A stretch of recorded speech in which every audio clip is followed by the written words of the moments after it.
de solution. L'idée de créer un univers, parce qu'il y a clairement la création d'un univers, est-ce que ça s'est fait de manière spontanée, automatique? Est-ce que c'est plutôt des retours que tu as eus avec un univers où tu l'as pensé dès le départ? Ça a été assez instinctif, et puis je pense que ça vient d'un goût que j'ai toujours eu en fait avant de faire de la musique. Je voulais faire metteur en scène. J'ai jamais fait de metteur en scène, mais je pense que du coup c'était une façon déjà de vouloir faire dialoguer plein de choses.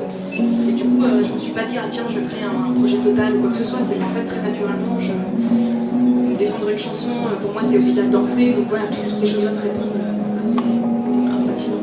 Est-ce que tu laisses une place au hasard, à l'improvisation? Ah oui bien sûr, d'ailleurs la chorégraphie de Saint-Claude, ça a été une impro que j'ai filmée par exemple et que j'ai réapprise, donc bien sûr.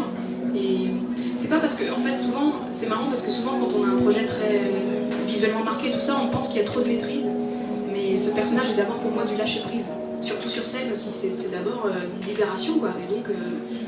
Et d'ailleurs, toutes ces choses que je rejetais avant, je les accueille dans le projet, c'est-à-dire la maladresse, les accidents, l'imperfection aussi, voilà, c'est une façon d'accepter d'être imparfaite aussi, de faire des concerts. C'est l'inverse même de quelque chose de millimétré pour moi aussi. J'ai encore deux questions avant de passer le micro.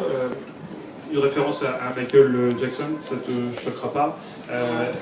Il avait le sens de la perfection. Est-ce que justement on parlait d'être au millimètre près ou non? Dans quelle mesure tu tends vers la perfection? Non mais moi je suis une grande fan de Michael, voilà, après je le cite beaucoup parce que je suis très admirative. Après moi concrètement, entre moi et Michael il y a quand même un immeuble de 600 étages. Mais en fait lui il était dans la perfection, mais il était quand même aussi dans une aisance incroyable. C'est ça qu'on aime beaucoup chez lui, c'est que c'est pas quelque chose de... c'est pas un tâcheron Michael Jackson, c'est quelqu'un qui survolait quoi. Donc ça voilà, ça s'est fait. J'écrirai un livre sur lui plus tard, comme ça on pourra synthétiser tout. Mais lui il peut pas faire un livre sur toi? Non, je pense pas qu'il serait spécialement intéressé, je pense que ça l'embêterait.